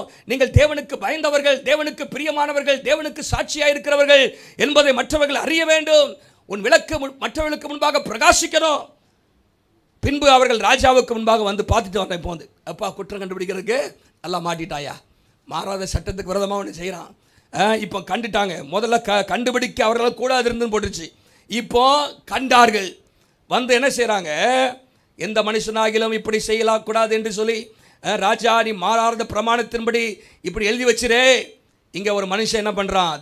13ஆம் வசனத்தில் கடைசி பகுதி, தினம் 3 வேளையும் தான் பண்ணும் விண்ணப்பத்தை பண்ணுகிறான். ஒரு எல்லாம் சொல்ல பார்க்கலாம். தினம் 3 வேளை தான் பண்ணும் விண்ணப்பத்தை அவங்களுக்கு தெரியுது. 3 நேரம் ஜெபம் பண்ணுறான். தான் பண்ணுற ஜெபத்தை ஜெபிக்கிட்டே இருக்கிறான். அப்படின்னு ஒன்று ராஜா இந்த வார்த்தைகளை கேட்ட பொழுது கொஞ்சம் கலக்கம் இருக்குது. தானியேலை காப்பாற்ற நினைக்கிறார் அவர். ஆனால் சட்டம் என்னவாயிருச்சு? மாறாத சட்டமாக போயிடுச்சு. எழுதினதேங்கிற மாதிரி ஆயிடுச்சு. ஒன்றும் பண்ண முடியல. தானியேலை காப்பாற்றும்படி அவன் பேரில் தன் மனதை வைத்து அவனை தப்புவிக்கிறதுக்காக சூரியன் அஸ்தமிக்கப்பட்டு பிரயாசம், ஏதாவது பண்ணிடலாமா, ஏதாவது எப்படியாவது என்ன பண்ணிடலாம் அப்படின்னு இவங்க எல்லாம் சேர்ந்துட்டாங்க. மாறாத பிரமாணம் ராஜா, மறந்துடாதையும். என்னது, இதை எந்த விதத்தில் மாற்ற முடியாது, எங்கேயாவது போய் மாத்திரலாம் நினைச்சிடாதையும். அடுத்த வசனம் சொல்றாங்க, அந்த மனுஷன் திரும்பி ராஜாவிடத்தில் வந்து, ராஜா கட்டளையிட்டு அந்த தாக்கீதும் கட்டளையும் மாற்றப்படக்கூடாது என்பது எல்லாருக்கும் தெரிஞ்சிருக்கிறது என்பதை ராஜா தெரிஞ்சுக்கோ, மாத்திராதையும் அப்படின்னு வந்து சொல்றாங்க எல்லாரும். அப்பொழுது என்ன செய்ய ராஜா, இப்போ போய் ராஜா தானியேல்கிட்ட சொல்றாரு, நீ இடைவிடாமல் ஆராதிக்கிற உன் தேவன் உன்னை தப்புவிப்பார் அப்படின்னு அவருக்குள்ள மனசை தேர்த்துக்கிறார். என்னது, ஏன்னா பிரமாணம் அப்படி ஆயிடுச்சு. 17ஆம் வசனத்தில் ஒரு கல் கெபினுடைய வாசலில் கொண்டு வந்து அங்கே என்ன போடப்பட்டிருக்கிறது, 16ஆம் வசனத்தில் தானியேலை கொண்டு வந்து அவனை சிங்கங்களின் கெபிகளே போட்டார்கள். சிங்க கெபியில் என்ன பண்ணிட்டாங்க, போட்டாங்க. சிங்கம் என்ன செய்யும், முதல்ல என்ன செய்யும், உருமும், அப்படி தானே, ரோரிங், உருமும். அப்புறம் என்ன செய்யும், உங்களுக்கு தெரியும், கடிக்கும், கொதரும். ஆனால் இங்கே வேதம் சொல்கிறது, அங்கே ஒரு கல் கபினுடைய வாசல் மேல் கொண்டு வந்து வைக்கப்பட்டதுலாம் போட்டுச்சு. பின்பு ராஜாவுக்கு தூக்கம் வரல. என்னது, சிங்கக்கபியில் போட்ட யாரு, தானியேல் நிம்மதியாக தூங்குறாரு ராத்திரி முழுசா. ஆனால் ராஜா தூங்குறாரா ஜெபம் பண்ணிட்டு இருந்தார் தெரியல நமக்கு. அவர் நிம்மதியாக இருக்கிறார், பீஸ்ஃபுல்லாக இருக்கிறார். ஆனால் ராஜாவுக்கு, ராஜா 3 காரியம், தூக்கமும் வரல, சாப்பிடும் இல்லை, ஃபாஸ்டிங். அவர் ராஜா அங்கே என்ன போட்டிருக்கு பாருங்க, 18ஆம் வசனத்தில் ராஜா 3 காரியத்தை செஞ்சான்னு போட்டிருக்கு. 1, அவருக்கு ராமுழுசும் போஜனம் பண்ணலையா, சாப்பாடு சாப்பிடல. கீத வார்த்தை முதலானவைகள் தனக்கு முன்பாக எந்த ஒரு என்டர்டைன்மெண்ட் எனக்கு முன்னாடி வந்துடக்கூடாதுன்னு சொல்லிட்டாரு. அவருக்கு நித்திரையும் என்ன பண்ணல, ராத்திரி முழுசும் நித்திரையும் வரல. காலமே கிழக்கு வெளுக்கும் பொழுது எந்திரித்து சிங்கன் கெபிக்கு தீவிரமாக ராஜா போறாரு.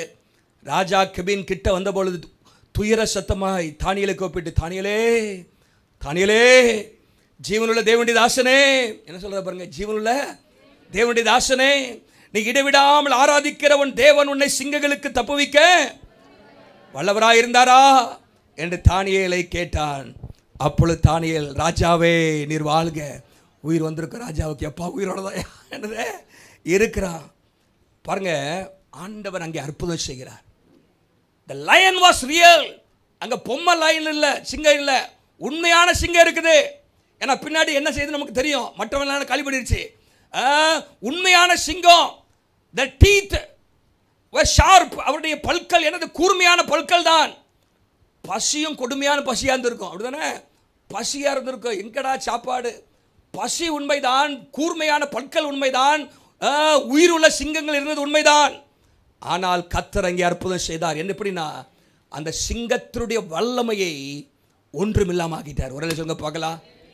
ஆங்கிலத்தில் சொல்லப்போனால் God rendered the power of lion useless. அது என்ன பண்ணிட்டாரு, அந்த வல்லமையை ஒன்றுமில்லாமல் போய்விட்டார். Their power was rendered useless. அந்த வல்லமை செய்ய முடியாமல் தானியேலுக்கு விரோதமாக அந்த வாயை ஆண்டவர் கட்டி போட்டார். ஒரு சொல்லுங்க பார்க்கலாம். 22ஆம் வசனம் சொல்லுது, சிங்கங்கள் என்னை சேதப்படுத்தாதபடிக்கு தேவன் தம்முடைய தூதனை அனுப்பி அவைகளின் வாயை கட்டி போட்டார். அல்லேலூயா. சில நேரத்தில் நம்முடைய வாழ்க்கையில சிங்கங்கள் வரும், ஆனால் சிங்கங்கள் நம்மை சேதப்படுத்தாதபடி கர்த்தர் நம்மை பாதுகாப்பார். அல்லேலூயா. எப்போ சும்மா வருஷத்துக்கு ஒருக்கா வந்து சபைக்கு வந்துட்டு போனால் நடக்காது. ஆண்டவரை தேடும் பொழுது நம்முடைய வாழ்க்கையில சிங்கங்களுக்கு தப்பி வச்சிருக்கலாம், ஆனால் சிங்க கெபியிலும் போகிறான். ஆனால் கர்த்தர் தம்முடைய வல்லமை அங்கே விளங்க பண்ணுகிறார். அல்லேலூயா. The faith of Daniel silenced the roar of lion. அங்கே சிங்கத்தினுடைய உருமுதல், சிங்கத்தினுடைய அந்த அகோரத்திற்கு தானியேலுடைய விசுவாசம் மூலமாக தேவன் அங்கே கிரியை செய்தார் என்று பார்க்கிறோம். நல்லா கவனிங்க, இங்கே வேதம் சொல்லுகிற 22ஆம் வசனம் நல்லா பண்ணுங்க. தம்முடைய தூதனை அனுப்பி வாயை கட்டி போட்டார். நல்லா பசியில் இருக்கிற அந்த சிங்கம் வருது, ஆனால் என்ன பண்ண முடியல, வாய் கட்டப்பட்டிருக்குது, பக்கத்தில் போக முடியல. ஆண்டவர் போகாது, பக்கத்தில் போகக்கூடாதுட்டாரு. அது சுற்றி சுற்றி தான் வருதே தவிர ஒரு சிங்கத்தையும் ஒவ்வொன்றும் பார்த்துருக்கோம்.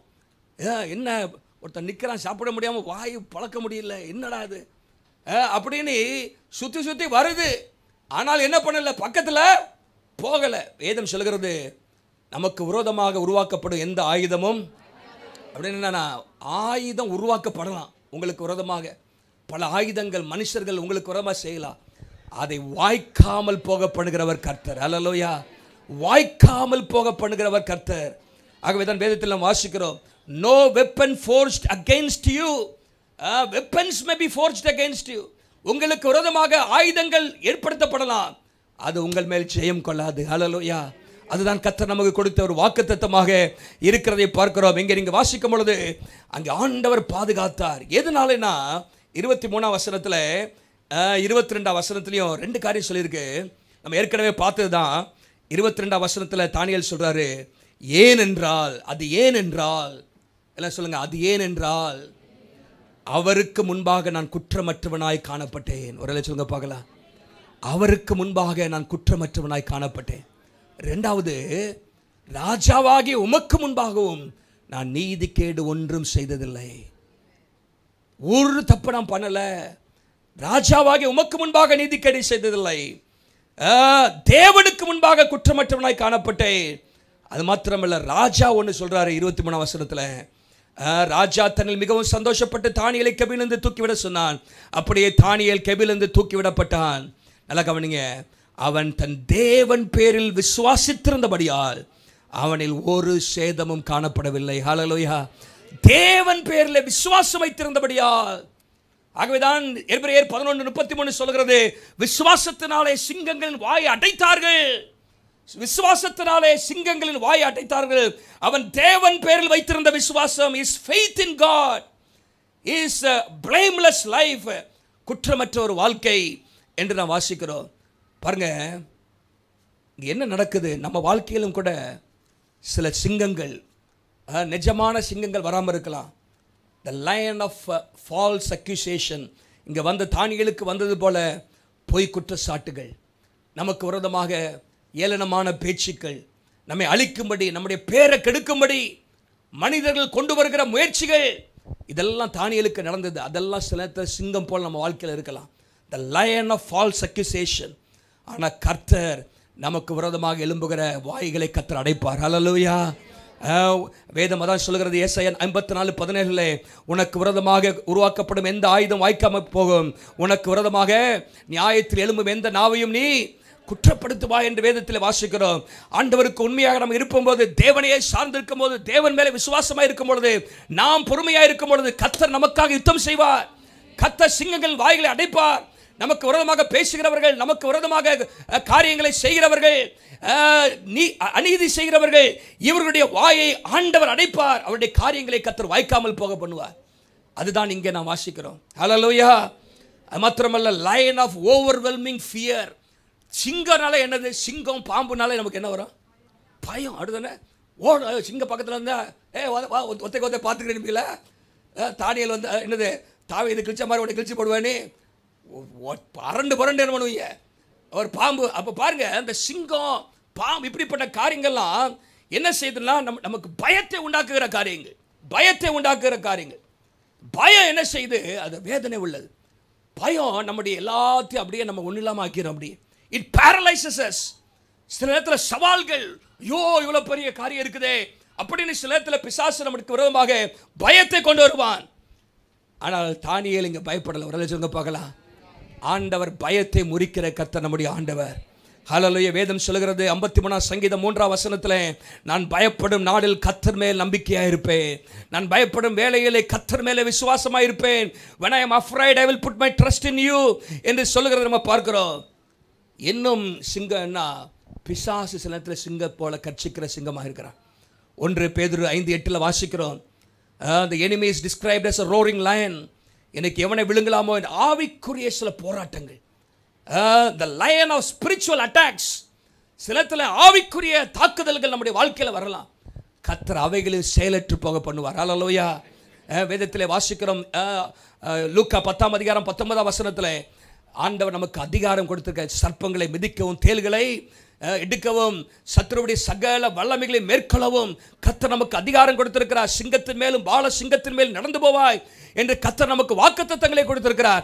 ஆகவே சிங்கம் போல் வருகிற பிசாசின் போராட்டங்கள், எதிர்ப்புகள், சில ஆவிக்குரிய தாக்குதல்கள் நம்முடைய வாழ்க்கையில சிங்கம் போல வரலாம் கர்ச்சித்து கொண்டு. ஆனால் அவைகளை கர்த்தர் ஒன்றுமில்லாமல் வாயை கட்டி போடுவார். ஹல்லேலூயா. கர்த்தருக்கு முன்பாக நாம் பரிசுத்தமாக வாழும் பொழுது, தேவனுக்கு முன்பாக நாம் சாட்சியாக காணப்படும் பொழுது, கர்த்தர் நமக்காக கிரியை செய்கிற தேவனாக இருக்கிறார். இங்கே நம்ம பார்க்கிறோம். அப்படிப்பட்ட காரியங்கள், பயமுறுத்தல்கள், தவறான குற்றச்சாட்டுகள், ஆவிக்குரிய போராட்டங்கள் இதெல்லாம் தானியேலுடைய வாழ்க்கையில் இருந்தது. ஆனால் எல்லாவற்றையும் ஜெயிக்க கர்த்தர் கிருபை தந்தார். ஹல்லேலூயா. நம்முடைய ஆண்டவர் ஜீவனுள்ள தேவன். Daniel was preserved not because of position but because of his faith. ஏதோ பதவியில் இருந்தனால தப்பிவிக்கப்படல. அங்கே வேதம் சொல்லுகிற 23ஆம் வசனத்தில் அவன் தேவன் பேரில் வைத்த விசுவாசத்தபடியாலே கர்த்தர் அற்புதம் செஞ்சார். ஹல்லேலூயா. நீங்கள் விசுவாசித்தால் தேவனுடைய மகிமையை காண்பீர்கள். அங்கே தானியேல்கிட்ட வந்து கேட்குறாரு ராஜா 20ஆம் வசனத்தில், தப்புவிக்க வல்லவராக இருந்தாரா? பதில் என்ன? இருந்தார். ஹல்லேலூயா. எஸ் கிங், ஆண்டவர் இருந்தார் என்று சொல்ல நம்ம பார்க்கிறோம். இப்போ பாருங்க, ஆண்டவர் நியாயம் செய்ய ஆரம்பிக்கிறார். இப்போ ஹல்லேலூயா. தேவ பிள்ளைகளுக்கு விரோதமாக எழும்புகிற காரியத்தை கர்த்தரே அங்கே கிரியேட் செய்கிறார். இப்போ என்ன நடக்குது? 24ஆம் வசனத்தில், தானியேல் மேல் குற்றச்சாட்டின மனுஷரோ வென்றால் ராஜா கொண்டு வர சொன்னா, எல்லாத்தையும் கூட்டிட்டு வாப்பா, எல்லாம் வாங்க, யாரெல்லாம் தானியேலை கொண்டு போடணும்னு எனக்கு கையெழுத்து போட வச்சிங்களோ எல்லாத்தையும் வாங்க அப்படின்னு கூட்டிடுவா சொல்லி என்னது அவர்களையும் அவர் குமாரரையும் அவர்கள் மனைவிகளையும், இப்போ ஒருத்தன் இல்லை, குடும்பமாக கூட்டிடுவா எல்லாத்தையும். என்னது, சிங்கத்துக்கு ரொம்ப பசியாக இருக்குது, எல்லாம் வாங்க. என்னது, குமாரர்களையும் மனைவிகளையும் சிங்கங்களையும் கெபிகளே, அவர்கள் கெபியின் அடியிலே சேரும் முன்னு சிங்கங்கள் அவர் மேல் பாய்ந்து அவர்கள் எலும்புகளெல்லாம் நொறுக்கி போட்டது. ஹல்லேலூயா. ஏன்னா அவ்வளோ பசியாக இருந்திருக்கு. ராத்திரி ஃபுல்லாக ஃபாஸ்டிங் போட்டார் பாருங்க. அந்த பசியில் அது வர்றதுக்கு முன்பாகவே அது எல்லாரையும் நொறுக்கி போட்டது அப்படின்னு சொல்லிட்டு திரும்ப முதல்ல எழுதி வைத்தான் அப்படின்னு போட்டிருக்கு 9ஆம் வசனத்தில். இப்போ திரும்பி என்ன எழுதுறாரு அப்படின்னா, பின்பு ராஜாவாகிய தரியு தேசமெங்கும் குடியிருக்கிற எல்லா ஜனங்களுக்கும் ஜாதியாருக்கும் பெர்சிய தேசம் முழுமையும் இருக்கிற அனைத்து மக்களுக்கும் எழுதுகிறது என்னவென்றால், உங்களுக்கு சமாதானம் பெருக கடவுது அப்படின்னு சொல்லிட்டு, நல்லா கவனிங்க, அதில் சொல்லப்பட்ட காரியங்களை பாருங்க.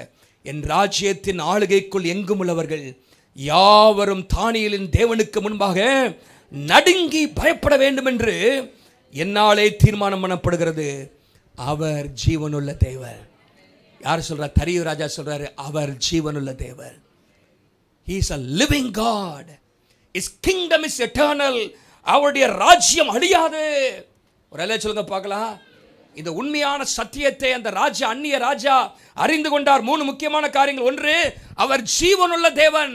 He is a living God. இரண்டாவது, his kingdom is eternal. அவருடைய ராஜ்யம் அழியாத ராஜ்யம், என்றென்றைக்கும் தலைமுறை தலைமுறையாக நிற்கிற ராஜ்யம். மூன்றாவது சொல்றாரு 27ஆம் வசனத்தில், அவரே, எல்லாம் சொல்லுங்க பார்க்கலாம், அவர் ரூம் இல்ல, அவரே சிங்கங்களின் கைக்கு தப்புவித்த அவரே. 3 காரியம், அவர் தப்புவிக்கிறவரும் ரட்சிக்கிறவரும் அற்புதங்களை செய்கிறவருமா இருக்கிறார். பாருங்க எப்படிப்பட்ட ஒரு அறிக்கை பாருங்க. ராஜா புரிஞ்சு சொல்றாரு பாருங்க, நம்முடைய சில காரியங்கள் நம் ஆண்டவருக்காக உபத்திரவத்தின் மத்தியிலும் உண்மையாக சாட்சியாக நிற்கும் பொழுது நம்முடைய சாட்சி மற்றவருடைய வாழ்க்கையில தாக்கத்தை ஏற்படுத்தும். ஹல்லேலூயா. Your trial can become someone else's testimony of God's power. இங்கே சொல்வதெல்லாம் கர்த்தருடைய வல்லமையை குறித்து, கர்த்தரை குறித்து பேசுகிறார். நீ ஆராதிக்கிற அந்த தேவன் ஜீவனுள்ளவர். அவர் ராஜ்யம் தலைமுறை தலைமுறைக்கும் உள்ளது. அவர் தப்புவிக்கிறவர், ரட்சிக்கிறவர். அது மாத்திரமல்ல, அவர் அற்புதங்களை செய்கிறவர் என்கிற காரியத்தை சொல்லி முடிக்கிறதை பார்க்கிறோம். ஹல்லேலூயா. பாருங்க, இந்த வசனங்கள்ல என்ன நடக்குதுன்னா, ஆண்டவருடைய வல்லமை பல விதத்தில் வெளிப்படுது. ஒன்று, தானியேலை ஆண்டவர் தப்புவிக்கிறார். தானியேலுக்கு ஆண்டவர் நீதி செய்கிறார். அவனுக்கு விரோதமாக எழும்புகிறவருடைய காரியங்களை கர்த்தரே பார்த்துக் கொள்கிறார். தானியேலிருந்து போராட்டம் பண்ணல, தானியேலிருந்து ஒன்று செய்யல, கர்த்தரே கிரியை செய்கிறார். ஹல்லேலூயா. நமக்கு விரோதமாக எழும்புகிறவர்களுக்கு நீங்கள் செய்தால் நீங்க தான் செய்யணும். ஆனால் கர்த்தாவே உம்முடைய கரத்தில் ஒப்புக் கொடுக்கிறேன் என்று சொல்லி ஆண்டவர் யுத்தம் பண்ண இடம் கொடுப்பீர்கள் என்று சொன்னால் கர்த்தர் வல்லமையாக முடிப்பார். ஹல்லேலூயா. ஆண்டவர் கச்சிதமாக வேலையை முடிச்சிருவாரு. ஹல்லேலூயா. நம்ம போராடிட்டு இருக்க வேண்டிய அவசியம் இல்லை. நம்முடைய வாழ்க்கையில தேவன் யுத்தம் கர்த்தருடையது, நீதி கர்த்தருடையது. அவர் நீதி உள்ள தேவன். நமக்காக அவர் செய்வார். Justice belongs to God. பழி வாங்குதல் அவருக்குரியது. தேவ பிள்ளைகள் என்னைக்குமே பழி வாங்கன்னு நினைச்சிடக்கூடாது. ஹல்லேலூயா. பைபிளில் 2 காரியம் நம்ம தொடவே கூடாது. அவருக்குரியதுன்னு போட்டிருக்கு. என்ன தெரியுமா? மகிமை. மகிமை அவருக்குரியது. Glory belongs to God. அவருடைய மகிமை எடுத்துடக்கூடாது. இது என்னால் நினச்சிங்கன்னா போச்சு, தொலைஞ்சிச்சு. ஆண்டவருக்கு எப்போ மகிமை செலுத்தணும். அது நேபுகாத்நேச்சாருடைய வாழ்க்கையிலேருந்து பார்த்தோம் நம்ம. கர்த்தருக்கு மகிமை செலுத்த வேண்டும். we should never touch the glory of God. மகிமை தேவனுக்கே உரியது. எப்பொழுதும் ஆண்டவருக்கே மகிமை செலுத்த வேண்டும். நீங்கள் அவனுடைய மகிமையை தொற்றக்கூடாது, எடுத்துடக்கூடாது. ரெண்டாவது, பழி வாங்குதல் எனக்குரியது. vengeance belongs to God. பழி வாங்குதல் நம்ம கையில் எடுத்துடக்கூடாது. ஆண்டவரே நீங்க பார்த்துக்குங்க, ஆண்டவரே உம்முடைய கருத்தில் ஒப்பு கொடுக்கிறேன் என்று சொன்னால் கர்த்தர் எல்லாவற்றையும் பார்த்துக் கொள்வார். இந்த இடத்துல தான் வாசிக்கிறோம். ஆகவே நம்முடைய வாழ்க்கையில ஆண்டவர் கிரீஸ்வர மூன்றாவது, அந்த ராஜா கர்த்தரை அறிக்கை பண்ண வைக்கிறார். இதெல்லாம் அற்புதமான காரியங்கள். சிங்கங்கள் வாய்களை கட்டி போட்டது அற்புதம். தேவன் நியாயம் செய்தது. எதிர்த்து வந்த மக்களுடைய வாழ்க்கையில் ஒரு முடிவை கொண்டு வந்தது.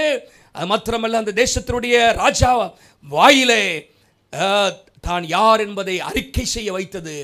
இதெல்லாம் நம்ம இங்கே பார்க்கிறோம். இதெல்லாவற்றுக்கும் காரணம் நடுவில் உள்ளது டேனியல்ஸ் அன்ஷேக்கபிள் டிவோஷன். அசையாத ஒரு விசுவாசம். அல்லேலூயா.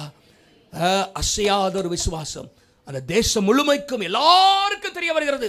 எல்லாருக்கும் பாருங்க போட்டிருக்கு, எல்லா ஜனங்களும் ஜாதியாரும் அறிய வேண்டியது என்னவென்றால், கடைசியா முடிஞ்சிருக்குது, தானியேலின் காரியம் ஜெயமாக இருந்தது. ஹல்லேலூயா. நம்ம எல்லாரும் எளிமையாக இருக்க போறோம். எல்லா எளிமையாக